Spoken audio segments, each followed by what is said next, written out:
की जय जयकार हो। सब कुछ दिया है तुमने, बस ये घर बचा है, ये भी हमारे नाम कर दो। मैया मैं बात करता हूँ। बाबा अब आप ये सामान लेके निकलिए और जाते जाते मैया को बोलने का आशीर्वाद देते जाइए। दूधो नहाओ, बोल के दिखाओ, बोल के दिखाओ, बोल के दिखाओ। बोलो बोलो, बोल दोगी, बोलो, बोल दो, बोल दो, बोल दोगी, बोल दो, बोल दो, बोल दो। चलो।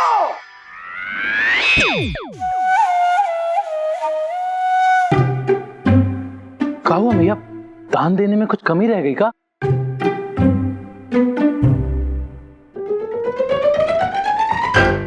तुझे अपनी अंगूठी देनी थी दान में, कंगन देने थे मैया दान में तुझे। अरे नहीं मैया, मैं तुझे दान में कैसे दे सकता हूँ? मैया माजी, मैया माजी, माजी, मैया, मैया। कितना सामान उठा दिया, फिर भी मैया ने मुंह नहीं खोला। साले सासू माँ कुछ बोली क्या? है? कुछ नहीं बोली। तो ये आइडिया भी फेल हो गया यार। कन्हैया जी अब क्या करेंगे? करना क्या है, सासू माँ के मौन व्रत की खुशी में पार्टी मनाएंगे, जश्न होगा। पैसा पैसा। बस मेरे और नंदन को बोलो बाकी का सामान लेकर आए। अरे इतना नाटक किया, पैसा दे दो। पुस्ताद चलो पार्टी करते हैं, चलो पार्टी करते हैं। पैसा गया, कलाकार का कोई इज्जत नहीं है देश में। कोई भी आता है अभिनय का डंका बजाकर चला जाता है। अरे हम भी तो कलाकार हैं, हमारा काहे बचा रहे हो?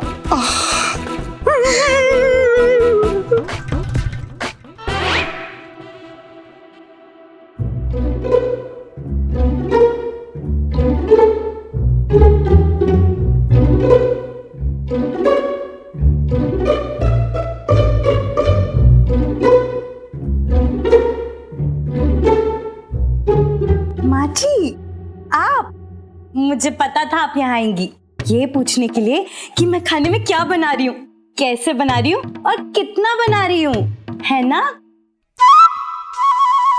ओह, आपको पानी चाहिए था तो आप आवाज लगा देती। ठीक है माँ जी, मत बोलिए। वैसे मैं आपकी मनपसंद मसूर की दाल बना रही हूँ। पंजीरी, क्या तरीका आया दिमाग में। अब तो माँ जी मुंह से बोल के ही रहेंगी। नमक नमक नमक डालना तो मैं भूल ही गई थी। 1 चम्मच नमक डाल देती हूँ।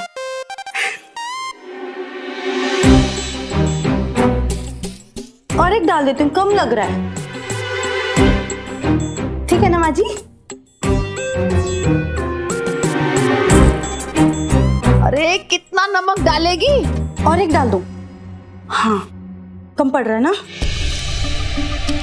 वो दीदी की भक्तन दाल का जहर बनाएगी क्या? दीदी ने कहा डालने के लिए, फिर तो डालना पड़ेगा माँ जी। हाँ।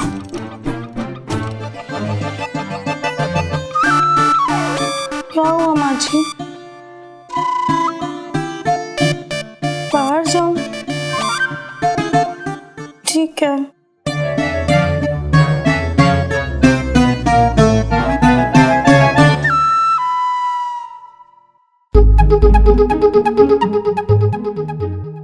वो कुजीन। अरे ये सब छोड़ो, ये पूछो कि मैंने क्या बनाया है।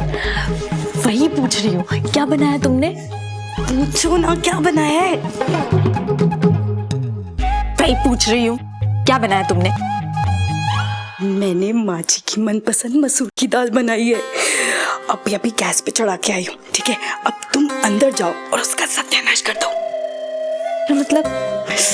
मेरा मतलब है, मैंने माँ जी की आंखों के सामने दाल में दे नमक पे दे नमक पे दे नमक डाल दिया है। ठीक है, अब तुम अंदर जाओ और उस दाल में और नमक डाल दो।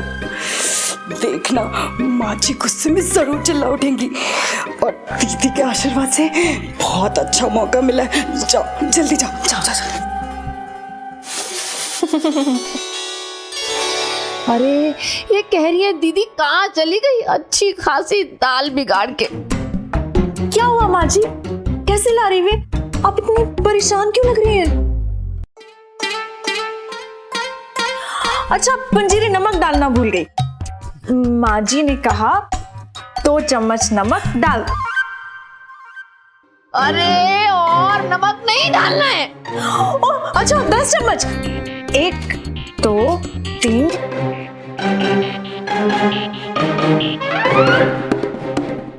गुस्सा आ रहा है ना? कुछ बोलना चाहती हैं आप? बोल दो। जो अंदर है सब निकाल दो। बोलो। कोई बात।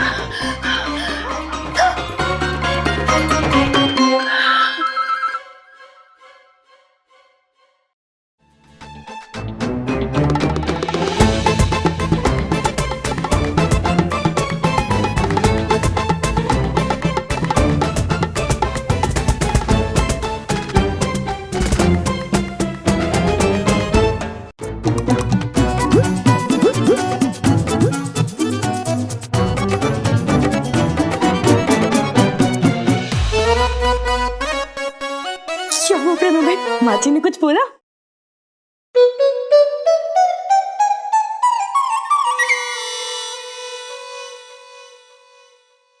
माफ करना दीदी, जानबूझ के दाल में ज्यादा नमक डालने का पाप किया मैंने, सिर्फ माँ जी के लिए। लेकिन माँ जी ने फिर भी कुछ नहीं बोला।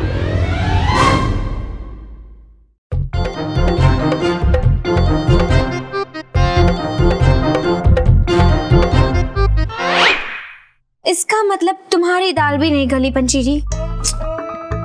वही तो, मुझे लगा था एक सास बहू के हाथ से पैसे जाते हुए देख सकती है, लेकिन रसोई में खाना खराब होते हुए नहीं देख सकती। लेकिन माँ जी तो वहां भी कुछ नहीं बोली। लेकिन अब करें तो करें क्या? सब कुछ तो करके देख लिया, जिससे माँ जी को गुस्सा आता और वो चिल्ला के बोल उठती।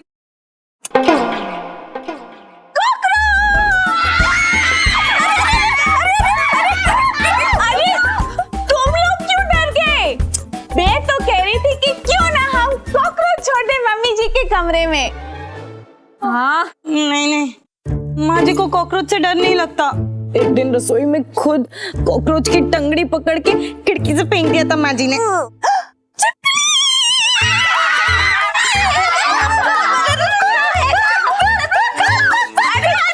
अरे तुम लोग फिर डर गए। मैं तो कह रही थी कि क्यों ना हम छिपकली छोड़ दें मम्मी जी के कमरे में। अब क्या बैठ के हम छिपकली ढूंढते रहेंगे? हाँ। वैसे छिपकली सरला आंटी के घर पे मिल जाएगी। दीदी ने कई बार आते जाते उनके घर से आवाजें आती सुनी है। ए छिपकली, ए छिपकली। अरे वो अपनी बहू को छिपकली बुलाती है। तुम लोग डरे नहीं इस बार? नहीं, मैं क्या कह रही थी कि क्यों ना हम बिल्ली छोड़ दें मम्मी जी के कमरे में। नहीं, बिल्लियों से दीदी को बहुत डर लगता है। तुम कोई और जानवर सोच लो। हाँ, तो क्यों ना हम मम्मी जी को ही छोड़ दें चिड़ियाघर में? नहीं, वो खुद ही चुन लेगी ना कि उन्होंने कौन से जानवर को देख के चिल्लाना है। परी, अभी जानवर खेलना बंद करो और ये सोचो कि हमें करना क्या है। सोचो ना, जल्दी सोचो। अरे सोच ही तो रहे हैं। तो क्या फालतू में यहाँ बैठ के लिपस्टिक लगा रहे हैं? नीति, हाँ सुन लिया दीदी ने कि लिपस्टिक नहीं लगा रही, फ्रेंच में बोल के बता रही हो। अरे नहीं, मेरा मतलब एक धांसू आइडिया आया मेरे दिमाग में। क्या? जल्दी बताओ। दीदी बेचैन हो रही है सुनने के लिए, और दीदी बेचैन हो रही है तो मैं भी हो रही हूँ। क्या करने वाले हम? कुछ नहीं। हाँ, कुछ नहीं। मतलब अब तक हम सारी कोशिशें करके देख चुके हैं कि माँ जी को गुस्सा आ जाए, वो चिल्ला दे और उनका मौन व्रत टूट जाए। लेकिन अब हम ऐसा कुछ नहीं करेंगे, बल्कि हम उन्हें ये दिखाएंगे कि हमें उनके बोलने ना बोलने से कोई फर्क ही नहीं पड़ता। मतलब विपरीत मानसिकता। जैसे एक महबूबा अपने आशिक का ध्यान आकर्षित करने के लिए उसे ऐसे दिखाती है जैसे वो या तो उससे नाराज है या फिर उसे कोई फर्क ही नहीं पड़ता। समझे? हम भी माँ जी के साथ कुछ ऐसा ही करेंगे। विपरीत मानसिकता का नाटक। उनसे बिना पूछे बिना बताए जो हमारे जी में आए वो सब करेंगे। फिर देखना कमाल। ऐसा हो ही नहीं सकता कि एक सास अपनी बहू को मनमानी करते हुए आराम से देख ले। अब देखना, माँ जी का मौन व्रत तो टूट के रहेगा। देखा भोले, एक दिन मौन व्रत क्या ले लिया, एक काम ठीक से नहीं हो रहा है इस घर में। पहले उस ढोंगी पाखंडी बाबा को 10,000 रुपए दे दिए। मैं मना करती रह गई पर किसी को समझ ही नहीं आया। रसोई में दाल को जहर बना दिया। अरे मेरे इशारे समझने में का इतनी तकलीफ हो रही है इन्हें, और अगर हो रही है तो होने दो। मैं तो नहीं बोलने वाली, ये जुबान तो नहीं खुलेगी चाहे कुछ भी कर दे बेटा बहू इस घर में। लल्ला बहुत कह रहा था ना बहुओं की तरफदारी, मैया क्यों बेकार में बोलती है, मत बोला कर। तो ले, अब तेरी मैया बोलने से तो रही। करो जो करना है, चलाओ सब अपनी मन मर्जी। ओफो, मैं तो सुबह से तंग आ चुकी हूँ। किससे? फोन से। अरे जब से सबको पता चला है कि सासू माँ ने मौन व्रत लिया है, तब से नुक्कड़ से, अड़ोस पड़ोस से, मोहल्ले से, बाजू वाले मोहल्ले से, उसके भी बाजू वाले मोहल्ले से, यूं समझ लो कि पूरे मेरठ से फोन पे फोन आए जा रहे हैं कि आखिर तुम लोगों ने अपनी सास का मुंह कैसे बंद करवा दिया। जने उसी बार पता है, मुझे तो फ्रांस से फोन आया कि सास को चुप कराने का तरीका बताओ। मतलब फ्रांस में भी सासू माँ से लोग परेशान है? वो छोड़ो, ये बताओ फ्रांस में भी सासू माँ होती है? बस ये विपरीत मानसिकता का सुझाव जो प्रेमा ने दिया है, ये किसी तरह काम कर जाए और मैया की चुप्पी टूट जाए। पता है, मैंने तो कह दिया कि भाई ये तो अपने अपने किस्मत की बात है कि सास बोलना ही बंद कर दे। हाय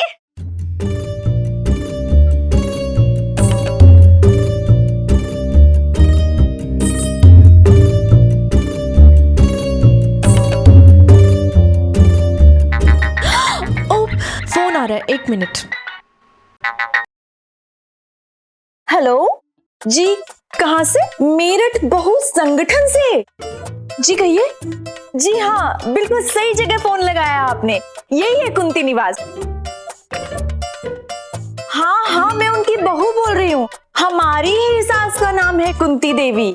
हाँ, उन्होंने ही लिया है मौन व्रत। अब बोलिए ना। क्या आप हम बहुओं का इंटरव्यू लेना चाहते हैं? जी ठीक है, आप बस हमें वक्त बता दीजिए, हम पांचों बहुएं जरूर इंटरव्यू देंगे इस विषय पे। जी ठीक है। किसका फोन था? ट्यून क्रोआप्पा। हाँ क्या? अरे किसी मेरठ बहु संगठन से फोन था। पता है, जब से उन्हें पता चला ना कि हमारी सास ने बोलना बंद कर दिया है, पता नहीं उन्हें कहां से फोन आ रहे हैं कि हमें पता करके बताइए कि आखिर ये चमत्कार हुआ कैसे।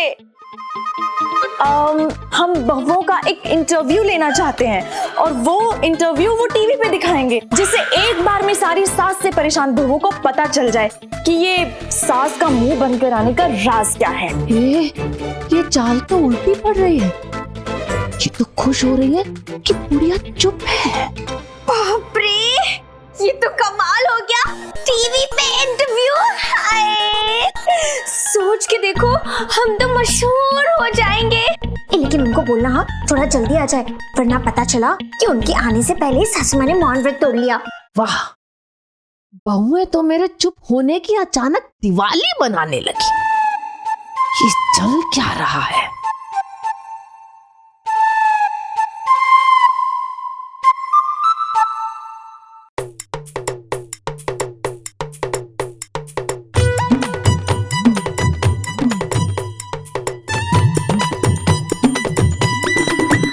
प्रतिभा, तुम कन्हैया जी को ठेंगा क्यों दिखा रही हो?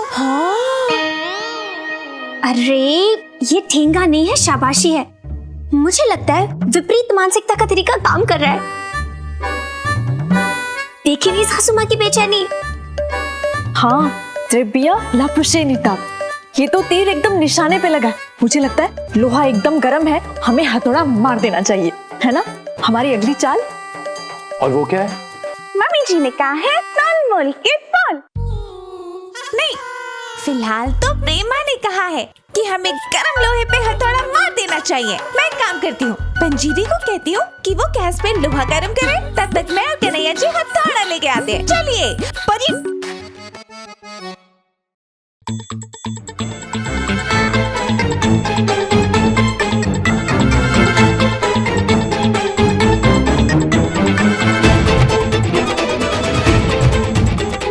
आज रात को सब सो जाते हैं।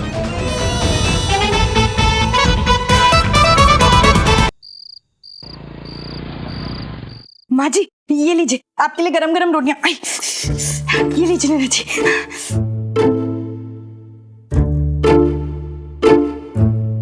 अरे पंजीरी, तुम अभी तक तैयार नहीं हुई? सोच के देखो, हमें लेट हो रहा है ना, हमें निकलना भी है, थोड़ा जल्दी करो। अभी तक तुम रोटियां ही सेक रही हो। पंजीरी, तुम अभी तक तैयार नहीं हुई और हमें निकलना भी तो है, लेट हो रहे हैं ना। ये तुम अभी तक रोटियां ही सेक रही हो। लेकिन प्रेमा बहन, खाना? अरे कन्हैया ने कहा तो था बाहर ही खा लेंगे। माँ जी वो टेबल पे पानी रखा है, आप पी लीजिए। अरे वाह, बाहर का खाना बहुत मजा आएगा। दीदी तैयार हुई कि नहीं? प्रतिभा बहन, दीदी तैयार होके आती होगी। ये लो आ गई दीदी। चलो ठीक है, दीदी तैयार हुई, समझो तुम तैयार हुई। चलो अब हम चलते हैं। चलो। अरे भाभी, बहू की सवारी कहाँ चली? मेरा मतलब आप लोग सज सवर के कहाँ जा रहे हैं? ननन जी, हम लोग फिल्म देखने जा रहे हैं, सिनेमा पिक्चर। ओफो, हमें लेट हो रहा है। ये परी कहाँ रह गई? परी, परी, परी आ गई, परी आ गई, परी आ गई। आजा आजा परी। क्या करूं मैं तुम्हारा? रात को 9 बजे कोई काला चश्मा पहनता है क्या? प्रतिभा, मैंने काला चश्मा इसलिए पहना है ताकि मेरे गोरे गोरे मुखड़े को नजर ना लगे। अब चले क्या? चलो। मैया रात के 9 बज रहे हैं और इस समय तेरी बहुएं घर से बाहर जा रही हैं। तुझसे पूछा भी नहीं। अब आगे क्या कहूं मैं? अरे कुछ तो बोल।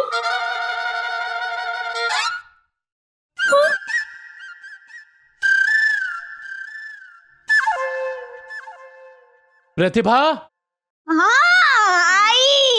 आए, चलो। तैयार है ना आप लोग? हाँ। पंजीरी, तुम्हारा बैग रह गया था। आ रही है। हाँ तो चलो चलो, पिक्चर के लिए देरी हो रही है। चलो। बहुएं इस वक्त जा रही है कहाँ? तुझे बताया नहीं भैया बहू ने? बताया? अरे बताने से पहले मुझे पूछेगा कौन? ये कहाँ मोहर लगानी है मैया?